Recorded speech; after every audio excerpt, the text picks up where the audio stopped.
warahmatullahi wabarakatuh. Waalaikumsalam warahmatullahi wabarakatuh. Saya Muhammad Amar Azikrat. Di sini saya akan memberikan sebuah materi mengenai Human Resource Management, yaitu adalah manajemen sumber daya manusia. Ini adalah beberapa topik yang akan saya bahas mengenai Human Resource Management. Yang pertama, what is the Muslim fashion industry? Kenapa saya mengambil industri busana muslim? Karena itu adalah salah satu industri yang bisa mengembangkan menjadi sebuah media, salah satu media dakwah dari agama kita sendiri. Kemudian ada the best human resource, yaitu sumber daya manusia yang terbaik. Dan terakhir, application of HRD in Sharia Management. Masuk ke topik yang pertama, yaitu what is the Muslim fashion industry? Industri busana muslim atau Muslim fashion industry adalah industri yang menyediakan produk busana yang sesuai dengan kepercayaan dan budaya Islam.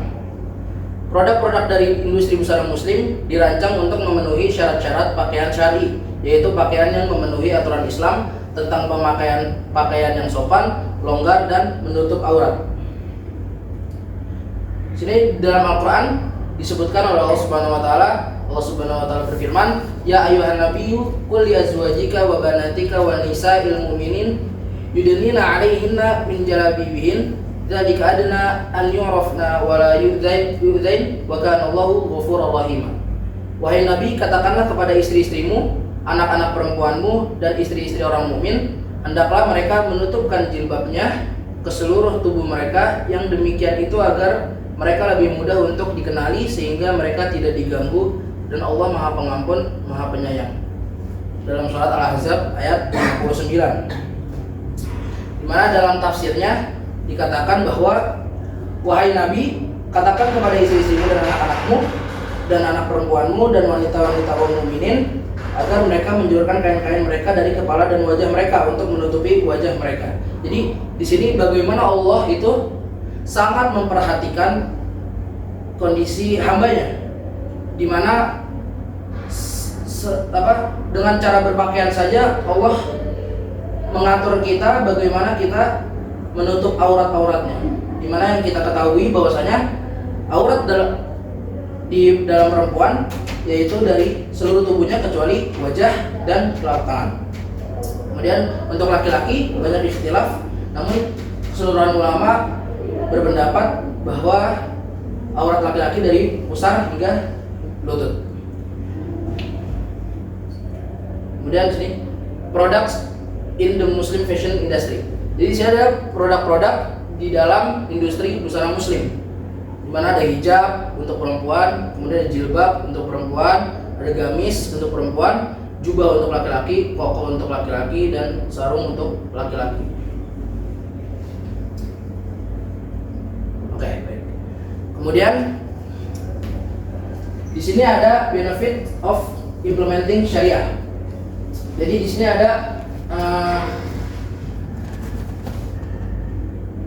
keunggulan atau benefit dari ketika kita mengimplementasikan prinsip syariah ke dalam industri busana muslim. Yang pertama ada pasar yang luas.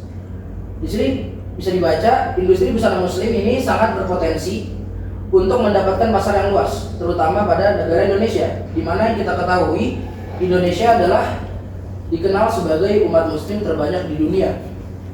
Dengan adanya populasi yang sangat banyak itu, dengan kuantitas yang umat muslim miliki di dalam negara Indonesia ini, itu menjadi sebuah keuntungan untuk memberikan industri busana muslim ini berkembang di negara kita.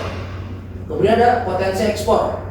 Indonesia yang dikenal sebagai umat muslim terbanyak memiliki daya saing terhadap industri busana muslim, di mana maka dari itu negara dengan jumlah umat muslim terbanyak ini sangat berpotensi untuk mengekspor busana muslim, di mana yang kita ketahui Indonesia termasuk dalam organisasi kerjasama Islam. Di situ juga Indonesia makin memberikan potensi perkembangan untuk busana muslim kita mengekspor ke luar negeri. Kemudian yang terakhir ada pengakuan global. Desain dan kualitas produk busana muslim Indonesia diakui memiliki daya saing di pasar internasional karena mengandung unsur budaya seperti batik dan tenun, di mana kita ini memiliki kualitas batik yang tidak dimiliki negara-negara manapun. Apalagi yang saya katakan tadi, Indonesia termasuk dalam OKI itu tersebut, Organisasi Kerjasama Islam. Oke, baik. Kemudian, masuk ke materi yang kedua, yaitu ada the best human resource. Siapa sih menurut kita the best human resource itu, atau sumber daya manusia yang terbaik itu seperti apa sih? Kan gitu. Di dalam Islam itu seharusnya atau sepatutnya kita sebagai seorang muslim memiliki role model yang dimana dinamakan yaitu Rasulullah SAW. Itu tidak ada perdebatan manapun bahwa manusia terbaik sepanjang masa adalah Nabi kita, Nabi Muhammad SAW. Dikatakan oleh Allah Subhanahu Wa Taala dalam surat Al-Ahzab, laqad kana lakum fi Rasulillahi uswatun hasanah liman kana yarjullaha wal yawmil akhir wa dzakarallaha katsiran. Mana sesungguhnya telah ada pada diri Rasulullah itu suri tauladan yang baik bagimu, bagi orang yang mengharap rahmat Allah dan kedatangan hari kiamat, yang banyak mengingat Allah. Dalam surat Al-Ahzab ayat 21. Jadi bagaimana Allah menciptakan manusia ini, Rasulullah ini diutus oleh Allah sebagai sebaik-baiknya manusia, uswatun hasanah, role model terbaik. Kemudian siapa lagi? The best human resource.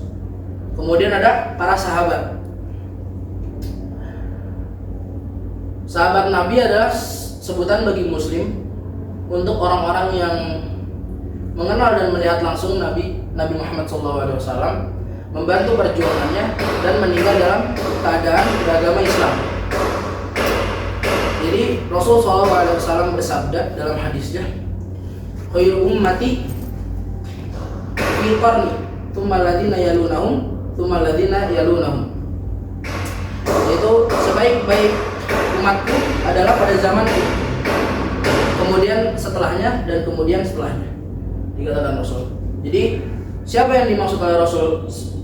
Ya pasti yang pertama adalah para sahabat karena hidup di zamannya Rasul. Kemudian setelahnya itu siapa? Tabi'in. Kemudian setelahnya lagi tabi'ut tabi'in.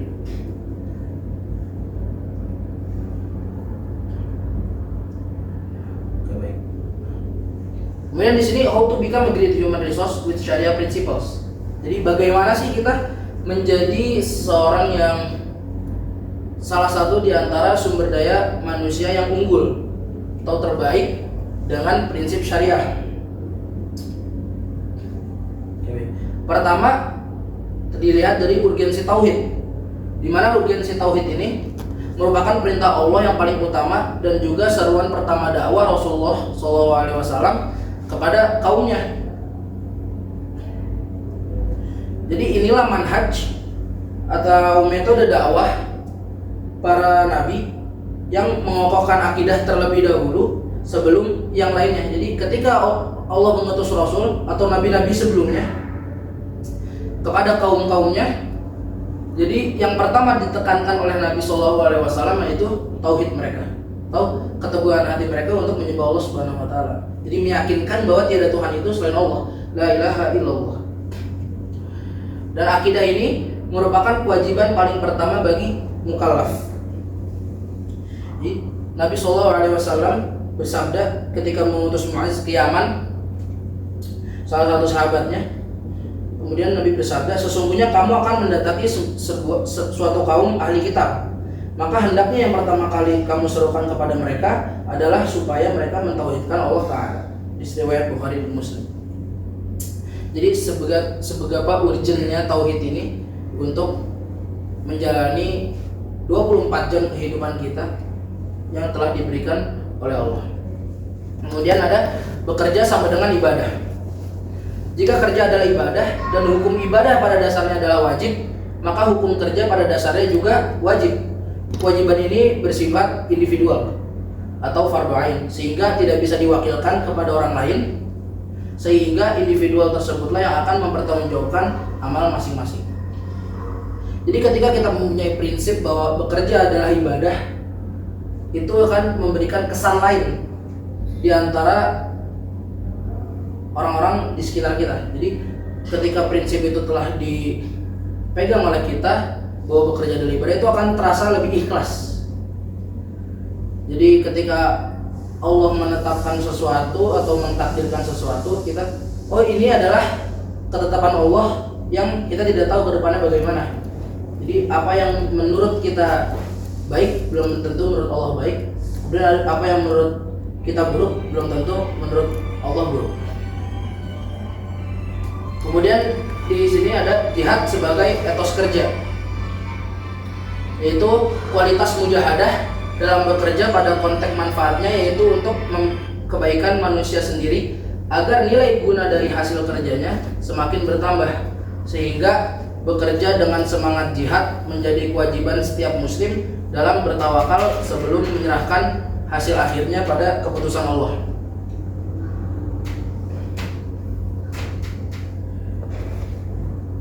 Oke, baik. Oke. Di sini ada materi berikutnya, yaitu application of HRD in Sharia Management. Di sini bisa dilihat bahwasanya ada beberapa aplikasi yang bisa kita lakukan ketika menjadi karyawan atau ketika kita menjadi seorang direktur manajemen, itu bisa menerapkan beberapa kegiatan yang menambah keberkahan untuk menjalani kegiatan bekerja pada hari tersebut. Di sini saya mengambil 5 contoh. Yang pertama ada membaca Al-Quran, kemudian yang kedua ada sholat duha, kemudian waktu sholat, kemudian ada kajian rutin dan apresiasi. Ini yang pertama ada baca Al-Quran, yaitu sebelum memulai pekerjaan, para karyawan diberikan waktu 10 menit untuk membaca Al-Quran dengan tujuan agar saat memulai bekerja nanti hati mereka dalam keadaan ikhlas dan tenang.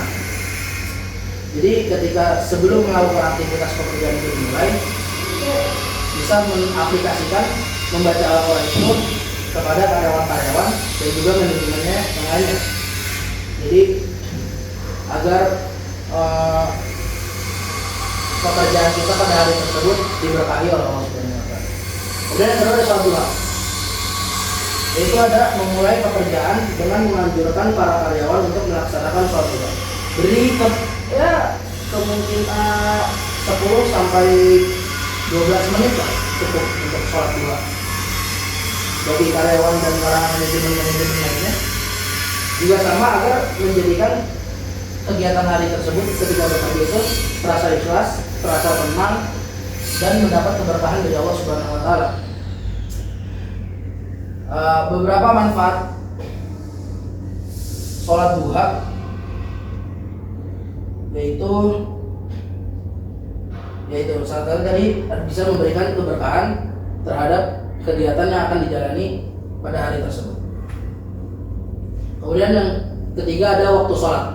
Apa yang dimaksud waktu sholat ini adalah ketika pada jam sholat, karyawan wajib memberhentikan seluruh kegiatan yang berkaitan dengan pekerjaan dan diarahkan untuk mengikuti sholat secara berjamaah, apalagi untuk yang laki-laki. Itu sangat dianjurkan oleh Rasul SAW untuk sholat berjamaah, terutama di masjid. Jadi ketika biasanya kan kita bekerja dari pagi sampai jam 8, paling maksimal jam 8 sampai asar. Jadi bisa ketika zuhur dan waktu asar untuk semua karyawan, terutama laki-laki, diwajibkan untuk sholat berjamaah. Ini ada kajian rutin, yaitu perusahaan akan membuat kajian rutin dalam 2 minggu sekali minimal untuk para karyawan dan keluarganya, sekaligus memberikan motivasi dan semangat kuat dalam bekerja. Jadi kajian rutin ini menjadikan refresh untuk diri kita sendiri. Kenapa saya katakan di sini karyawan dan keluarganya? Karena yang saya tekankan di sini adalah bagaimana membuat suasana perusahaan itu menjadi sebuah kekeluargaan. Jadi kita tidak hanya sekedar bekerja, masuk pagi pulang sore, masuk pagi pulang sore, dengan ada barrier, ada sebuah jangkauan antara karyawan dengan direkturnya, karyawan dengan bosnya. Jadi di sini adalah jadi bagaimana kajian rutin ini memberikan motivasi dan juga semangat juang yang tadi saya kan lihat sebagai etos kerja. Nah, kemudian yang terakhir yaitu ada apresiasi, yaitu adalah memberikan apresiasi yang layak kepada para karyawan yang sekiranya berhak mendapatkan apresiasi. Nah, di sini adalah agar di mana karyawan itu tetap bersemangat, tetap stabil dalam mengerjakan pekerjaannya. Beberapa contoh, saya berikan contoh. Yang pertama adalah ketika direktur bisa memberikan pujian kepada karyawannya. Itu apresiasi yang sangat kecil ketika banyak yang menyepelekan kegiatan tersebut.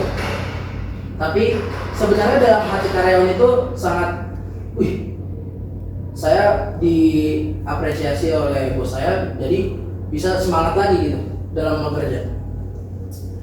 Kemudian bisa juga dengan memberikan bonus seperti uang tambahan atau voucher, atau juga bisa sertifikat yang bisa nanti dipakai untuk kedepannya.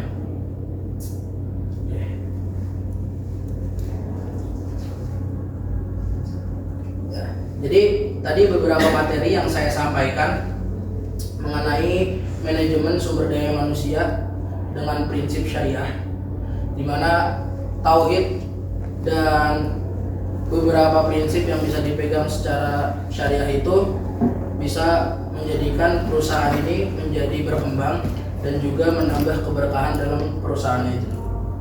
Baik, cukup sekian dari saya. Kurang lebihnya mohon maaf. Terima kasih telah mendengarkan. Assalamualaikum warahmatullahi wabarakatuh. Waalaikumsalam.